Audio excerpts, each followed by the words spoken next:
Welcome back to the deep dive.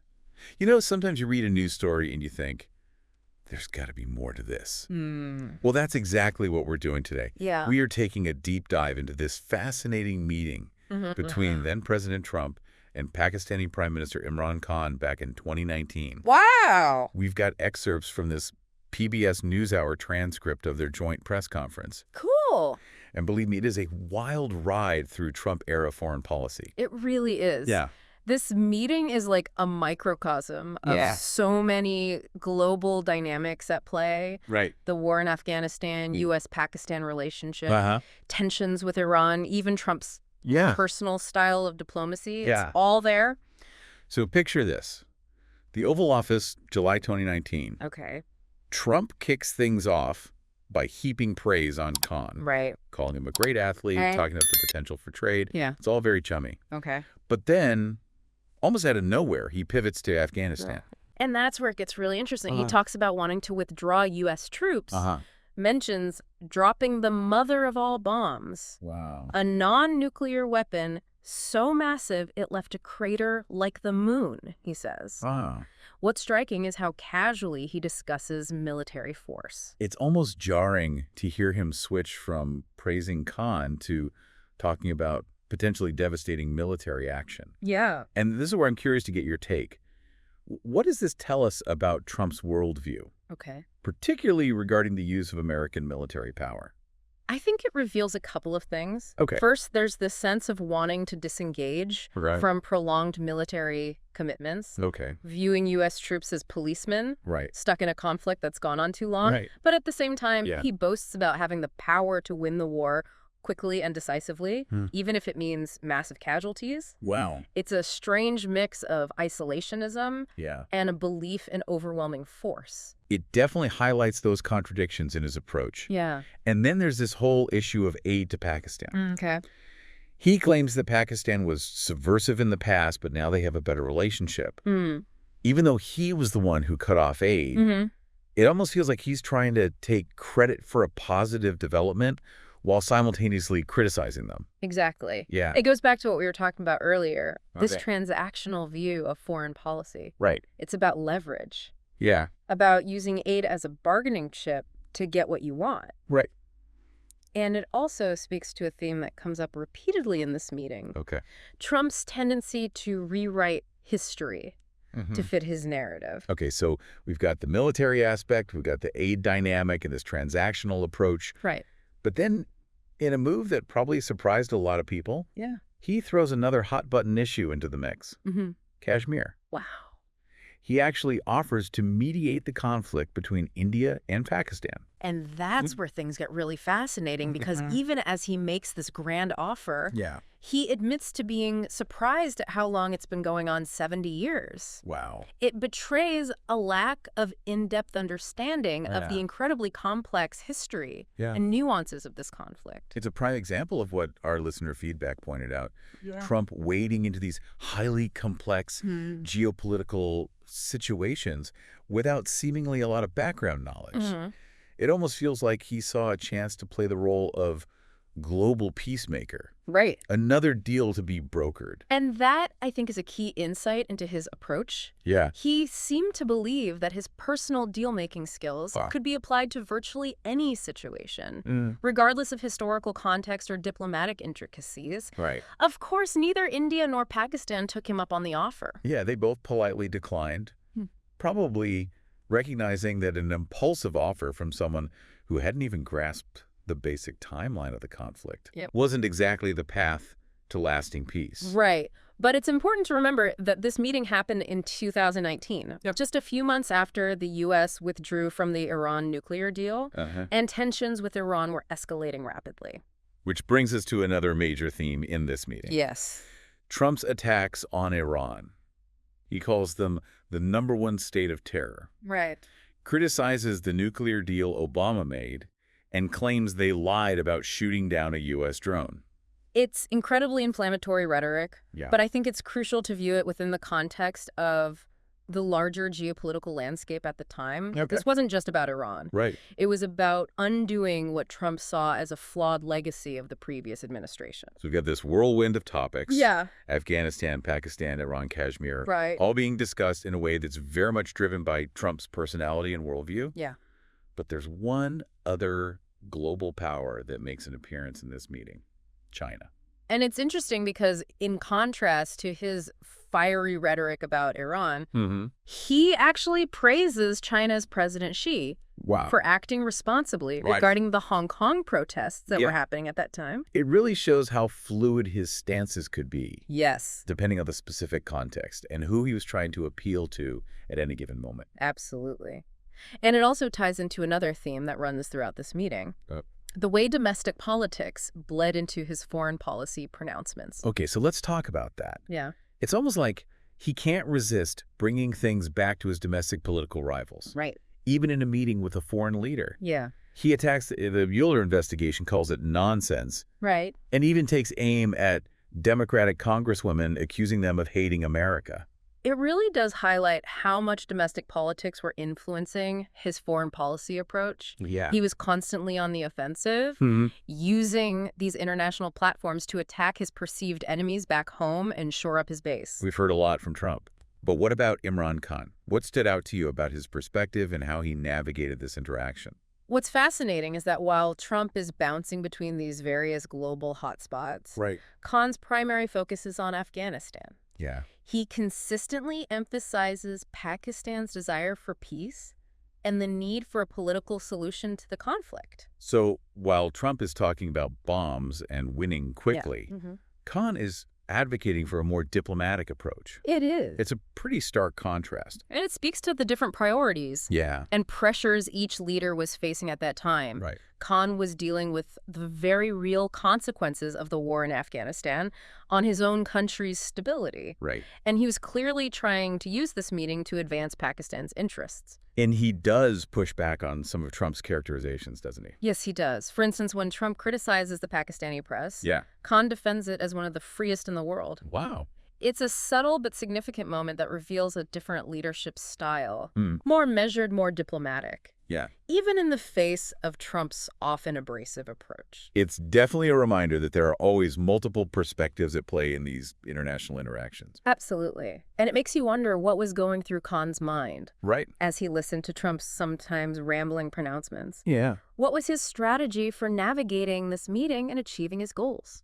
It's a question that leads us to an even bigger picture.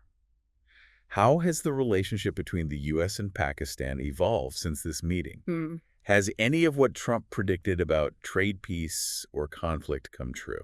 Those are questions we're going to delve into in the next part of our deep dive. Okay. So if you're finding this analysis as fascinating as we are, be sure to hit that subscribe button and follow our channel. Yes. For more deep dives. Yes. Into the most interesting and important issues of our time.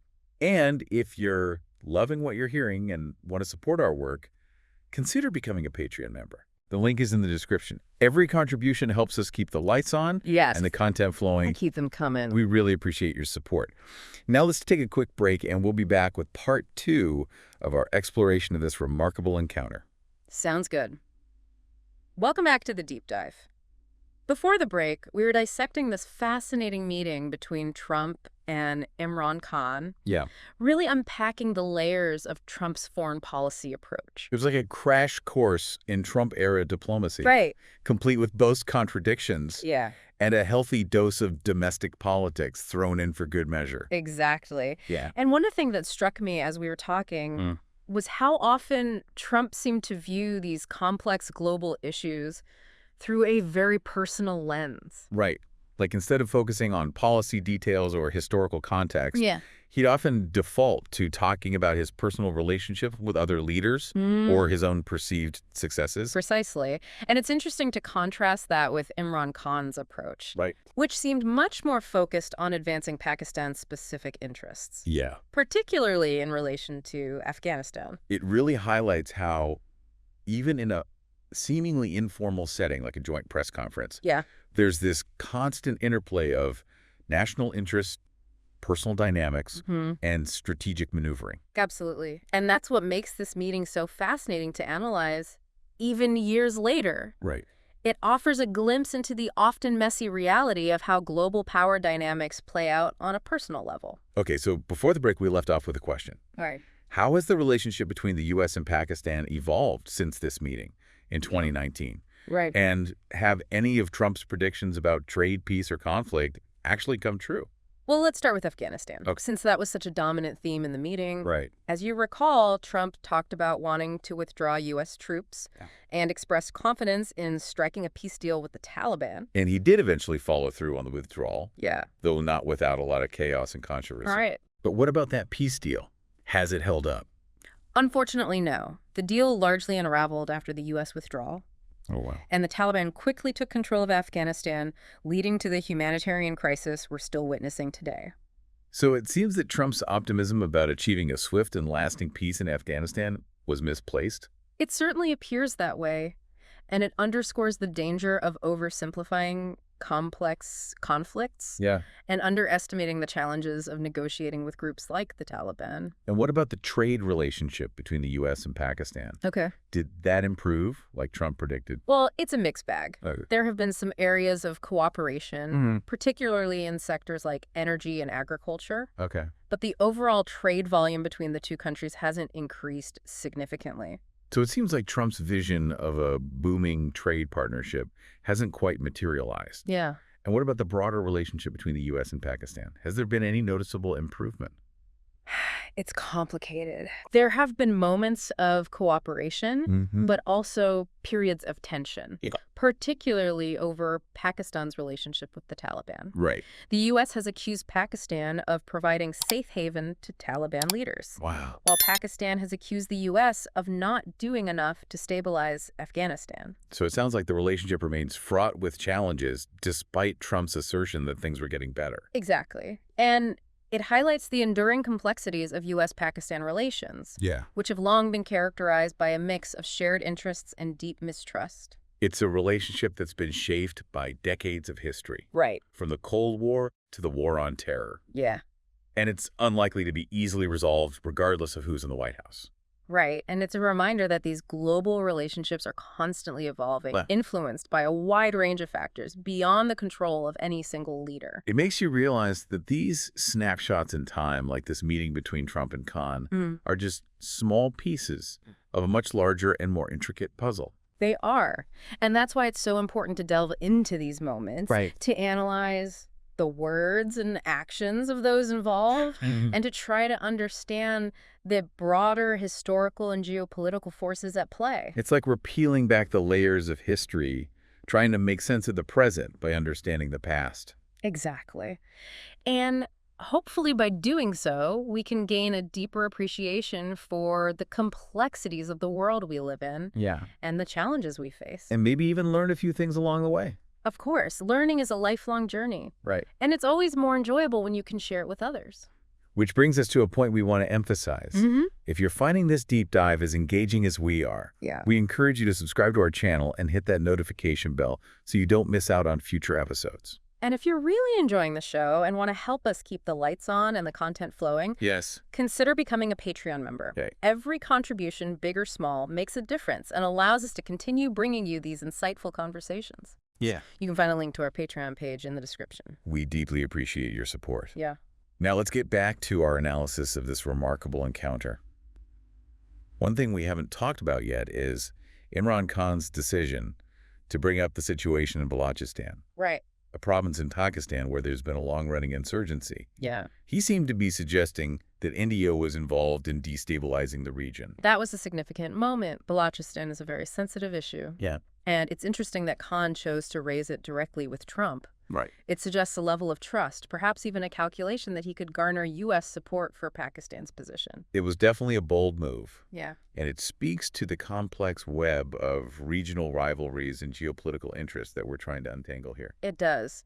And it also highlights the fact that these leaders are not just dealing with global issues, but also with very specific domestic concerns and regional power dynamics. And that brings us back to something we touched on earlier, the way Trump's domestic political concerns often seem to influence his foreign policy decisions. Absolutely. And it's something that's worth exploring further. Do you think this tendency to prioritize domestic politics over foreign policy considerations is unique to Trump, or is it a more widespread phenomenon?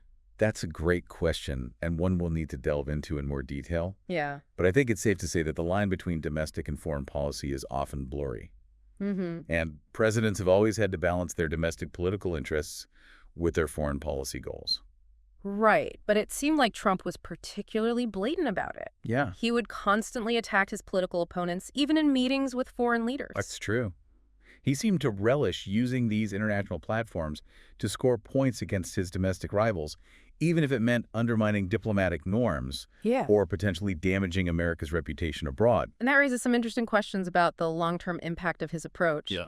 Did he damage America's standing in the world? Yeah. Did he erode U.S. credibility? Right. These are questions that historians and political scientists will likely be debating for years to come. It's a reminder that the actions of our leaders have far-reaching consequences, both at home and abroad. Yes. And that's why it's so crucial for us to stay informed, to engage in critical thinking, and to hold our leaders accountable. Absolutely. And that's what we're trying to do here on the Deep Dive. Right. We're not here to provide easy answers, but to encourage you to ask more questions, to seek out diverse perspectives, and to engage in thoughtful dialogue about the issues that matter most. And hopefully have some fun along the way. Of course. Learning should be enjoyable. If it's not, you're not doing it right. Well said. Yeah. Now, before we wrap up this part of our deep dive, we want to remind you that we love hearing from you. Yeah. If you have any thoughts, insights, or questions about what we've discussed so far, feel free to leave a comment below. Your feedback helps us shape future episodes and keeps the conversation going. Yes. And if you're enjoying the show, please consider subscribing to our channel and supporting us on Patreon. Right. Your contributions help us keep the lights on and the content flowing. The link to our Patreon page is in the description. We couldn't do this without your support. Now let's take a quick break, and we'll be back with the final part of our exploration of this remarkable encounter between Trump and Imran Khan. Stay tuned. Welcome back to the Deep Dive. We've spent this episode unpacking this fascinating meeting between Trump and Imran Khan. Yeah. And I feel like we've only just scratched the surface of this whole era of global politics. We could easily spend hours dissecting every statement and its implications. Right. But what's striking is how this one meeting, this seemingly isolated event from 2019, can illuminate so many broader trends and tensions that are still playing out today. Right. We've talked about Trump's unique style of diplomacy, enduring challenges in the U.S.-Pakistan relationship, the complexities of the war in Afghanistan. It's a lot of process. It is. And I think that's one of the things that makes this kind of deep dive so valuable. Right. It's not just about understanding a specific event, but about connecting the dots. Right. Seeing how these seemingly disparate issues are all interconnected. Exactly. Who would have thought that a conversation between Trump and Imran Khan would lead us to a discussion about the mayor of San Juan, for example? Right. It's those unexpected connections that make it so engaging, right? And it reminds us that even seemingly insignificant events can have ripple effects that we might not fully grasp at the time. Right. It's that butterfly effect idea. Yeah. Small actions can have big, unpredictable consequences. So as we wrap up this deep dive, what are some key takeaways you hope our listeners will walk away with? Well, first and foremost, I hope they gain a greater appreciation for the complexity of the world. Right. Things are rarely as simple as they appear on the surface. Yeah. And there are always multiple perspectives to consider. Right. I also hope this encourages listeners to be more critical thinkers, to question assumptions, and to seek out diverse sources of information. And to engage in thoughtful discussions about these important issues. Absolutely. Even when they're messy and complicated. Yes. Because that's where real understanding can emerge. I agree. And if our listeners are looking for more opportunities to engage in those kinds of discussions, well, they know where to find us. Be sure to subscribe to our channel for more deep dives into the most fascinating and important issues of our time. Yes. And if you're really enjoying the show and want to support our work, consider becoming a Patreon member. Absolutely. Every contribution helps us keep the lights on and the content flowing. Yeah. You can find the link to our Patreon page in the description. We deeply appreciate your support. And as always, we love hearing from you. If you have any thoughts, insights, or questions about this episode, please leave a comment below. Yeah. Your feedback helps us shape future episodes and keeps the conversation going. We appreciate it. Thanks for joining us on the Deep Dive. Yes. We'll see you next time for another fascinating exploration.